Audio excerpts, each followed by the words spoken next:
আজকের এই প্রতিবাদ সমাবেশের সম্মানিত সভাপতি এবং উপস্থিত সাংবাদিক ভাই ও বোনেরা, আসসালামু আলাইকুম। আমার বক্তব্যের আগে বিএফিউজের ভারপ্রাপ্ত সভাপতি বললেন যে এটা অত্যন্ত দুঃখের বিষয় বা উদ্বেগের বিষয় যে বিপ্লবের 2.5 মাস পরেও আমাদের ফ্যাসিবাদ নিয়ে আলোচনা করতে হচ্ছে। সমস্যাটা হলো কি জানেন, যে বিপ্লবের পরবর্তীতে যে ফ্যাসিবাদকে উৎখাত করার কথা ছিল বা ফ্যাসিবাদের দোষরদেরকে উৎখাত করার কথা ছিল, সে কাজটি সম্পন্ন হয় নাই। ফ্যাসিবাদের প্রধান যিনি ছিলেন সেই দানব শাসক শেখ হাসিনা বাংলাদেশ থেকে পালিয়ে তার প্রভুর দেশ ভারতে আশ্রয় নিলেও আপনাদের মনে রাখতে হবে যে সমাজে এবং রাষ্ট্রে বিভিন্ন অংশে সেই ফ্যাসিবাদী শাসকের দোসররা আজও বসে আছে। শেখ হাসিনা একাতে দানব হয়ে ওঠেন নাই, কিংবা তিনি একাতে ফ্যাসিস্ট হয়ে ওঠেন নাই। সব জায়গায় তার দোসররা ছিল, মিডিয়াতে ছিল, পুলিশে ছিল, সেনাবাহিনীতে ছিল, পুলিশে ছিল, ব্যবসায়ীদের মধ্যে ছিল। সেই দোসররা কিন্তু আজও বসে আছে এখানে, এবং সেই দোসররাই এখানে ষড়যন্ত্র করছে। এবং ফ্যাসিবাদের যিনি প্রধান ব্যক্তি সেই শেখ হাসিনা দিল্লিতে বসে ভারতীয় সরকারের এবং ভারতীয় গোয়েন্দাদের সহযোগিতায় বাংলাদেশে বিশৃঙ্খলা সৃষ্টির অপচেষ্টা করে যাচ্ছে। এবং সাংবাদিকদের কথা কি বলবো, এখানকার খুব কাছেই বঙ্গভবনে তো একজন ফ্যাসিবাদের দোষর বসে আছেন। সেটা যেন আমরা ভুলে না যাই। আমরা গত 2 দিন ধরে বাংলাদেশে যে বিশৃঙ্খল পরিস্থিতি দেখতে পাচ্ছি বা বিশৃঙ্খলার অপচেষ্টা করা হচ্ছে, তার প্রধান যে উৎসটি সেটা তো বঙ্গভবন, এটা আমরা সবাই জানি। তো সর্বপ্রথম যে ভুলটি হয়েছে বর্তমান সরকারে, সেটা হলো বর্তমান সরকার সম্ভবত বুঝতে পারেন নাই যে তারা কি একটি মহান বিপ্লবের মাধ্যমে বাংলাদেশ চালানোর ক্ষমতা লাভ করেছেন। ছাত্র জনতার রক্তের উপর দিয়ে, শ্রমিক জনতা ছাত্রের রক্তের উপর দিয়ে তারা ক্ষমতায় এসছেন।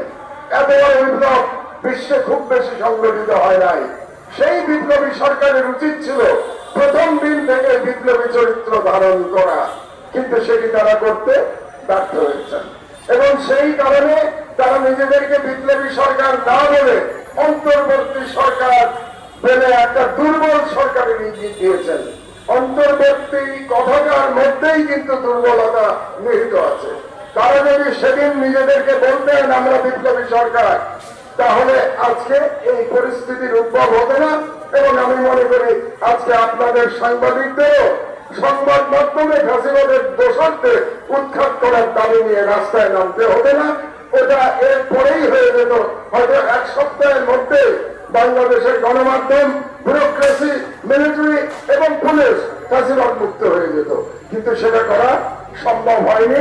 এই জন্যই আমরা আজকে এই অবস্থা, একটা উদ্বেগজনক অবস্থা বাংলাদেশে আমরা দেখতে পাচ্ছি।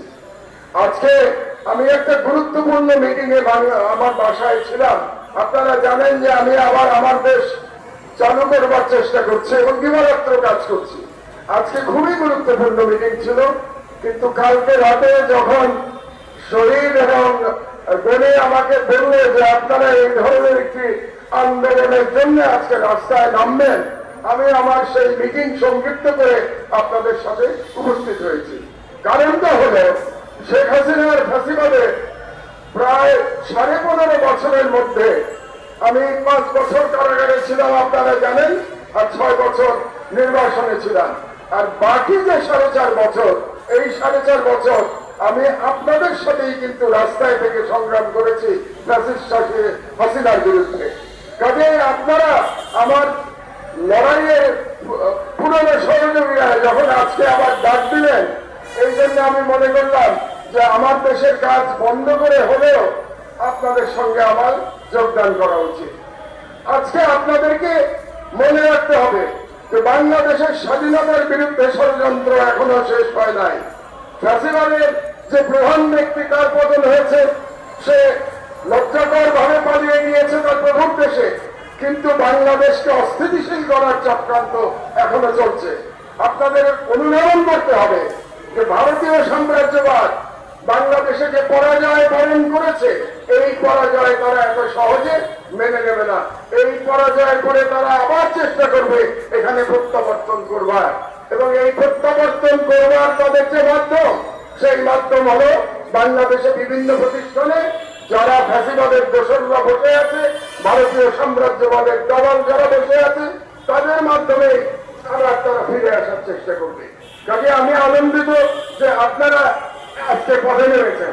আপনারা হয়তো জানেন যে আমাদের খুব কাছেই ঢাকা ইউনিভার্সিটিতে ছাত্ররা যারা এই বিপ্লবের ভ্যানগার্ডের ভূমিকা পালন করেছে, তারা আবার রাস্তায় নেমেছে। প্রধানত আজকে নেমেছে তারা দুটি দাবি নিয়ে। একটি হচ্ছে বঙ্গভবনে যিনি বসে আছেন, যে ফ্যাসিবাদের দোষর বসে আছেন, তার অবসরের দাবি নিয়ে তারা নেমেছে। আর দ্বিতীয় দাবি হলো তাদের যে বাংলাদেশের সব থেকে ভয়ঙ্কর জঙ্গি সংগঠন ছাত্রলীগের ব্যান করবার দাবি নিয়ে তারা আজকে রাস্তায় নেমেছে।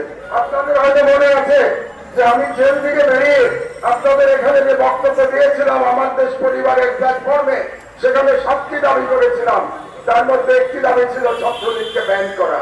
তারপরে আজকে প্রায় 3 সপ্তাহ পার হয়ে গেছে, কিন্তু বর্তমান সরকার এই সামান্য কাজকে এবং অতি গুরুত্বপূর্ণ কাজকে এখন পর্যন্ত করতে পারে নাই। এটাই এই সরকারের দুর্বলতা, এটাই এই সরকারের ব্যর্থতা। তারা মানুষের পালস এখনো বোধহয় বুঝতে পারছে না।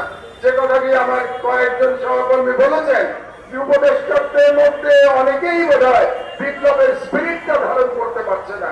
তারা খুব বেশি আইনের খুঁটিনাটি নিয়ে ব্যস্ত আছে। এই আইনের খুঁটিনাটি নিয়ে ব্যস্ত কোন বিপ্লবী সরকার থাকে না। তার মানে তারা বিপ্লবের চরিত্রই বুঝতে পারছে না। আমি মনে করি যে এই বাংলাদেশ ছাত্রদের আজ থেকে 3 সপ্তাহ আগে আমি আমার দেশ পরিবারের পক্ষ থেকে দাবি তোলার পরে যদি ব্যান করা হতো, তাহলে গত কয়েকদিন ধরে ছাত্রলীগ যে বিশৃঙ্খলা করার অপচেষ্টা করছে, যে ষড়যন্ত্র করছে, এটা তারা করতে সক্ষম হতো না। কিন্তু এই সামান্য বিষয়টি এই সরকার বুঝতে ব্যর্থ হয়েছে, এবং আজকে ছাত্ররা রাস্তায় নেমেছে ছাত্রলীগকে ব্যান করবার দাবি নিয়ে। এবং কাজে আমি আশা করব যে এখন আর বিলম্ব না করে তারা অতি সহসা অতি শীঘ্র বাংলাদেশের সব থেকে জঘন্য, সব থেকে নৃশংস জঙ্গি সংগঠন বাংলাদেশ ছাত্রলীগকে তারা ব্যান করে দেবে। এবং এটা ব্যান করলে আমি মনে করি যে যারা ষড়যন্ত্র করবার চেষ্টা করছে বিভিন্ন জায়গায়, সেটা সংবাদ মাধ্যমে হোক কিংবা সেটা ব্যুরোক্রেসিতে হোক, তারা কিন্তু মেসেজ পেয়ে যাবে যে ষড়যন্ত্র করে তারা পার পাবে না। কাজে আপনারা যে আজকে রাস্তায় নেমেছেন, এজন্য আপনাদেরকে আমি ধন্যবাদ জানাচ্ছি।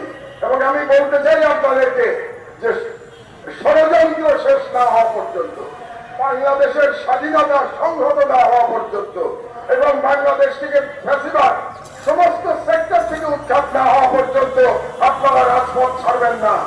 রাজপথে আপনাদেরকে থাকতে হবে। এবং আপনাদের মাধ্যমে, সংবাদ মাধ্যমের মাধ্যমে আমি ছাত্র জনতাকেও বলতে চাই, যারা আজকে ঢাকা বিশ্ববিদ্যালয়ে অবস্থান গ্রহণ করেছে, যে তাদের দাবি পূরণ না হওয়া পর্যন্ত তারা যেন রাজপথ না ছাড়ে। রাজপথ ছেড়ে দেওয়ার কারণেই কিন্তু এই ষড়যন্ত্র করা সম্ভব হয়েছে। রাজপথ ছাড়া যাবে না।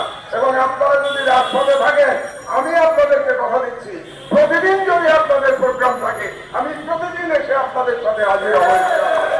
কাজেই এই ফ্যাসিবাদের বিরুদ্ধে লড়াই আমরা 16 বছর ধরে করে যাচ্ছি, বিশেষত সংবাদ মাধ্যম। এবং আমরা গর্বের সাথে বলতে পারি যে সংবাদ মাধ্যম যেভাবে লড়াই করেছে, সম্ভবত বাংলাদেশের আর কোন সেক্টর এভাবে ফ্যাসিবাদের বিরুদ্ধে লড়াই করে নাই দীর্ঘ 16 বছর অব্যাহত ভাবে। সেই জন্য আপনাদের উপরে আমার ভরসা আছে। আপনারা যদি রাস্তায় থাকেন, আন্দোলন করতে থাকেন, তাহলে ফ্যাসিবাদকে উৎখাত করতে খুব বেশি সময় আমাদের প্রয়োজন হবে না। আমাদের যেটা প্রয়োজন, যেটা অনেকেই বলেছেন, আমাদের ঐক্যবদ্ধ থাকতে হবে। আমাদের ঐক্যবদ্ধ থাকতে হবে, অন্তত 3টি বিষয়ে ঐক্যবদ্ধ থাকতে হবে। কি? একটি বিষয় ঐক্যবদ্ধ থাকতে হবে যে ফ্যাসিবাদ যেন আবার ফিরে না আসে, তার ব্যবস্থা করবার জন্য সরকারে এবং সরকারের বাইরে সর্বত্র ফ্যাসিবাদকে উৎখাত করার বিষয় আমাদের ঐক্যমত থাকতে হবে, ঐক্যবদ্ধ থাকতে হবে। এক। দুই, ভারতীয় সাম্রাজ্যবাদ আবার যেন বাংলাদেশে এই গত 16 বছরের মতো এখানে ঘাড়ি আসতে না পারে, সেই বিষয়ে আমাদেরকে ঐক্যবদ্ধ থাকতে হবে। আর তিন, পরবর্তী সময় আমাদেরকে গণতান্ত্রিক সরকার প্রতিষ্ঠায়, গণতন্ত্র উত্তরণে আমাদের ঐক্যবদ্ধ থাকতে হবে। এই তিনটি বিষয় আমাদের মিনিমাম পয়েন্ট থাকা উচিত, আমাদের ঐক্যবদ্ধ থাকবার। আপনাদেরকে ঐক্যবদ্ধ থাকার আহ্বান জানাচ্ছি এবং আন্দোলন অব্যাহত রাখবার আহ্বান জানাচ্ছি। এবং আপনাদের সাথে আমি ঐক্যমত পোষণ করছি যে যে সমস্ত সাংবাদিক নামধারীরা এতদিন ফ্যাসিবাদের গোলামি করেছেন, ভারতীয় সাম্রাজ্যবাদের এজেন্ট হিসেবে এই দেশে কাজ করেছেন, ছাত্র জনতার মহান বিপ্লবে যখন আমাদের ছেলেমেয়েরা বুকের রক্ত ঢেলে দিয়েছে, তাদেরকে নিয়ে টেলিভিশনে এবং মিডিয়াতে বিদ্রুপ করেছেন, তাদের অবশ্যই সংবাদ মাধ্যম থেকে বহিষ্কার করতে হবে। তাদের সাথে আমি সম্পূর্ণ একমত। রাষ্ট্রবিরোধী এবং গণবিরোধীরা সাংবাদিক হতে পারে না, এদেরকে আমি সাংবাদিক বলে স্বীকারই করি না। যারা রাষ্ট্রের বিরুদ্ধে অবস্থান নেয় এবং যারা জনগণের স্বার্থের বিরুদ্ধে অবস্থান নেয়, সংবাদ মাধ্যমের স্বাধীনতার বিরুদ্ধে অবস্থান নেয়, তারা কোনোদিন সাংবাদিক হতে পারে না। কাজে এদের বিরুদ্ধে আমাদের লড়াই অব্যাহত রাখতে হবে ইনশাআল্লাহ। আপনারা আজকে একটি আবার নতুন করে ফ্যাসিবাদের বিরুদ্ধে, ফ্যাসিবাদের দোষকদের বিরুদ্ধে লড়াই শুরু করেছেন এবং এই লড়াই আমরা আশা করছি সম্মিলিতভাবে আমরা অব্যাহত রাখবো যতদিন না মিডিয়া সম্পূর্ণভাবে ফ্যাসিবাদ মুক্ত হয়। আপনাদেরকে অসংখ্য ধন্যবাদ। আল্লাহ হাফেজ। ইনকিলাব জিন্দাবাদ। বাংলাদেশ ফ্যাসিবাদ মুক্ত হোক।